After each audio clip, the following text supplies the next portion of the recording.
The insulation inside your walls right now was not chosen because it was the best option available. It was not chosen because it lasts the longest, performs the most consistently, or saves you the most money over the life of your home. It was chosen because it is the product that a multi-billion-dollar industry has spent decades positioning as the default, the standard, the obvious choice that nobody questions.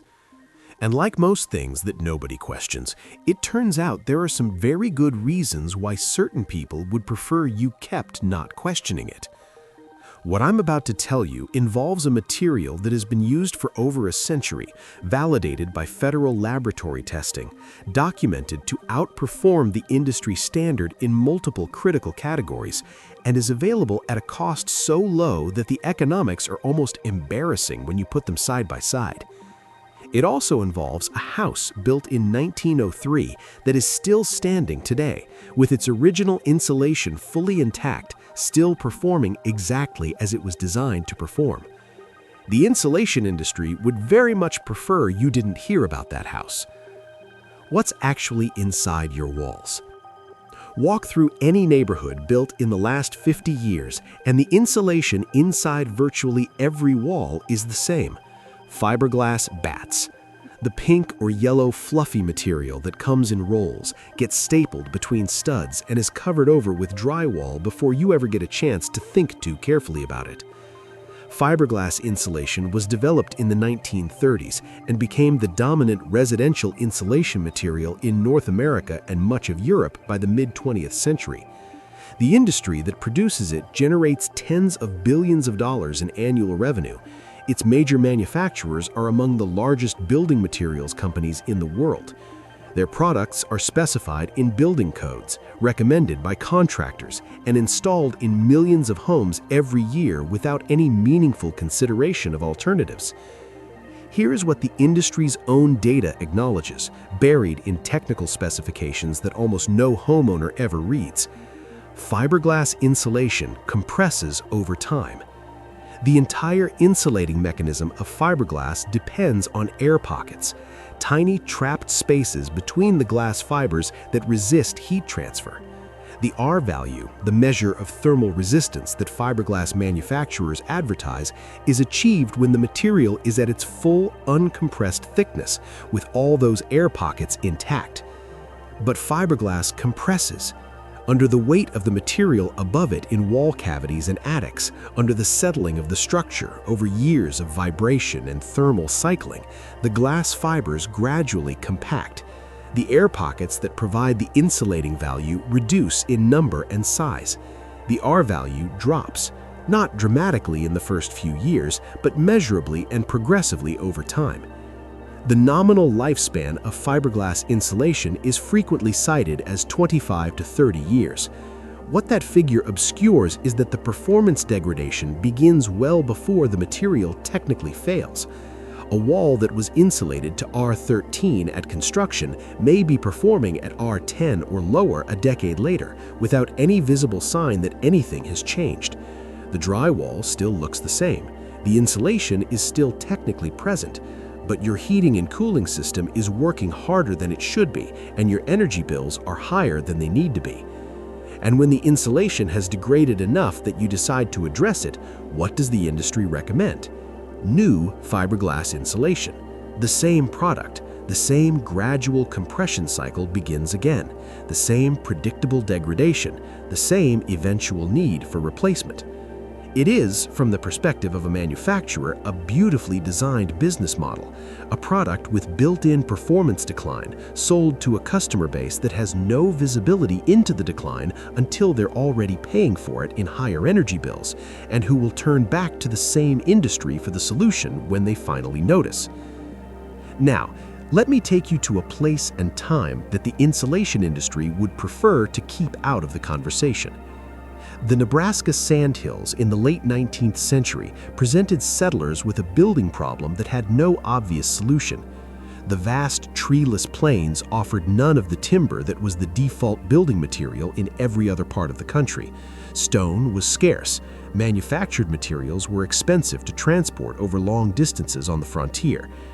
What the plains did offer, in virtually unlimited quantities, was grass, and after the harvest season, what remained of that grass in compressed rectangular form, bales of straw. Straw was a waste product. It was what was left after the grain had been removed, the agricultural equivalent of a byproduct that took up space and had limited obvious value. But Nebraska settlers, faced with the practical necessity of building shelter from whatever was available, began experimenting with straw bales as a structural and insulating material. The results surprised everyone. A straw bale wall, properly constructed, consists of tightly compressed rectangular bales of straw stacked in a running bond pattern similar to brick masonry. The bales are pinned together with wooden or bamboo stakes. The exterior and interior surfaces are covered with a plaster coating, traditionally lime plaster, that protects the straw from moisture, provides a hard finished surface, and contributes additional thermal mass. The settlers who built these homes in the 1880s and 1900s were not conducting insulation research. They were solving a practical problem. But what they discovered by necessity, and what researchers have confirmed through systematic testing over the past several decades, is that a straw bale wall properly constructed achieves an R value at approximately R30 to R35. Some configurations reach R40 or higher. Compare that to a standard fiberglass insulated 2x4 wall at R13, or even a 2x6 wall at R19. The straw bale wall doesn't just beat fiberglass, it beats it by a factor of 2 or 3 in a wall that can be built with a material that costs almost nothing. And here is the detail that makes the 1903 house so important to this story. In Scottsbluff County, Nebraska, a straw bale home built in 1903 still stands today. It's been documented by researchers and preservationists as one of the oldest surviving straw bale structures in the United States. Its insulation, the original straw bales placed inside those walls over 120 years ago, has never been replaced. It is never needed to be replaced. The straw, protected from moisture by its plaster coating, has not compressed, has not degraded, has not lost its insulating properties. 120 years. Original insulation, still performing. The fiberglass in your walls has a nominal lifespan of 30 years and begins degrading in performance years before that. The federal laboratories found the story of straw bale insulation might be easy to dismiss as frontier folklore if it hadn't been subjected to rigorous modern testing by institutions with no financial interest in the outcome. In the 1990s, as interest in sustainable building materials grew among researchers and architects, straw bale construction attracted serious scientific attention. Testing was conducted at facilities including Oak Ridge Laboratory, one of the U.S. Department of Energy's primary research institutions, and by university building science departments with the equipment and methodology to produce credible thermal performance data. The findings were consistent and striking. Straw bale walls with lime plaster coatings achieved whole wall R values substantially higher than any fiberglass assembly of comparable thickness. The thermal mass provided by the lime plaster, which absorbs and releases heat slowly, added a dynamic thermal performance benefit that pure R-value measurements don't fully capture. The same thermal lag effect that makes earthen walls and adobe constructions so effective in climates with significant day-night swings.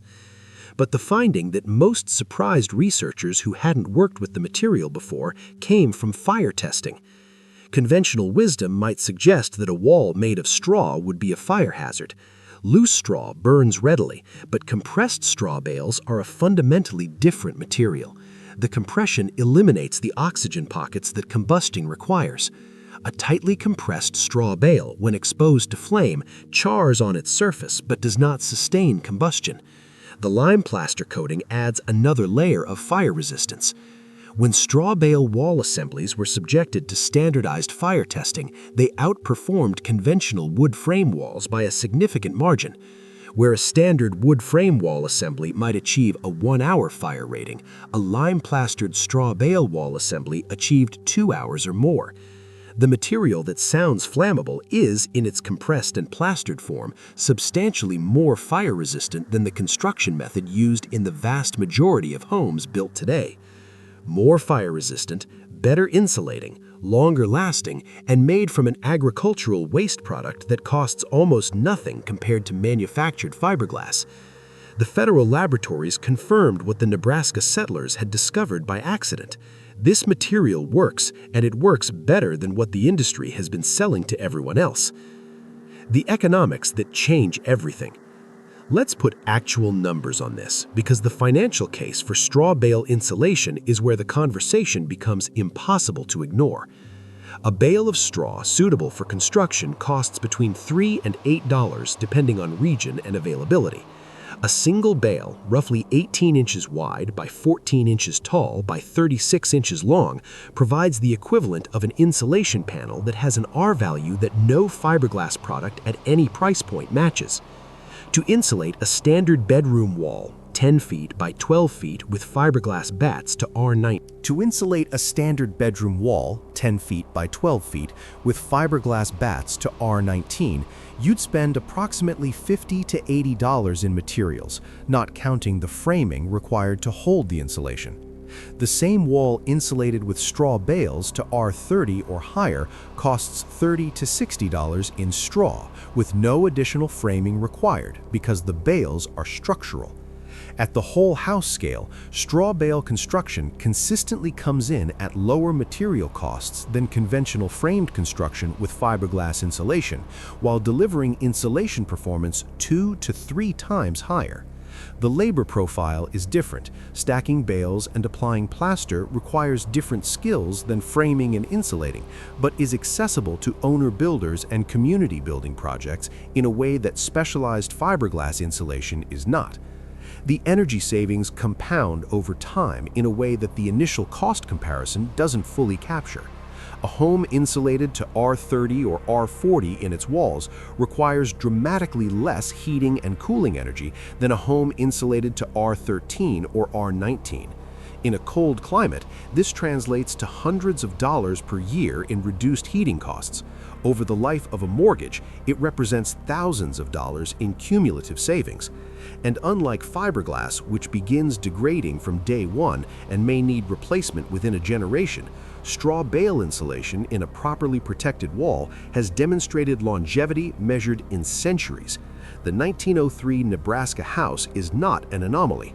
Straw bale structures in Europe and the American Southwest have documented histories stretching back well over a century, with insulation that has required no maintenance or replacement. The lifetime economics of straw bale insulation versus fiberglass are not even remotely competitive. Straw wins at every time horizon beyond the first decade. Why the industry doesn't want you to know. The insulation industry sells fiberglass because fiberglass can be manufactured in controlled facilities, packaged, distributed, and sold at consistent margins through established channels. It can be specified in building codes, approved by standards bodies, and recommended by contractors who buy it through familiar supply chains. Straw cannot be manufactured. It is grown. It is harvested. It is available from farms at commodity prices that no manufacturer can control or inflate. It cannot be branded. It cannot be patented. It cannot generate the kind of ongoing replacement revenue that a material with built-in performance degradation generates. A homeowner who builds with straw bales and lime plaster is, in a very real sense, opting out of the insulation industry's revenue model entirely. They are using a material that the industry did not make, cannot sell, and will never need to replace. Every straw bale home built is a home that will never generate insulation replacement revenue for the next century. The building codes that govern residential construction in most jurisdictions were developed with conventional materials in mind. Straw bale construction, despite its documented performance and century-long track record, faces additional permitting hurdles in many areas because it falls outside the standard prescriptive code pathways that fiberglass insulation fits into automatically. Getting a straw bale home permitted often requires additional engineering documentation, special inspections, or variance applications that add cost and friction to the process. These barriers were not designed to protect homeowners from an inferior material. They are the accumulated result of decades of code development by committees whose frame of reference were the products that the dominant industry was producing. The material works, the science is clear, the history is documented, the economics are overwhelming.